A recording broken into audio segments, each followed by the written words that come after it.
ভাই একটু ধরো তো এইটা, আমি জানতাম না যে কখন আমার সাথে এমন হবে। মা বাবার মৃত্যুর পরে ভাই বদলাই যায়। যিনি তুমি কাজের সময় ঘুমাইতেছো কেন?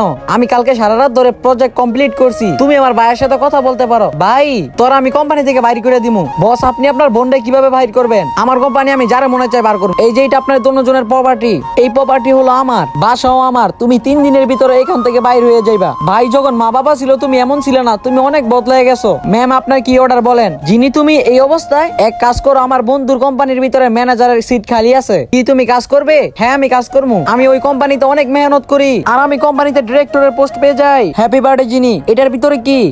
এটা অনেক দামি, এটা আমি নিতাম না। নেও না যিনি, ধন্যবাদ, আপনি আমার অনেক সাহায্য করেছেন।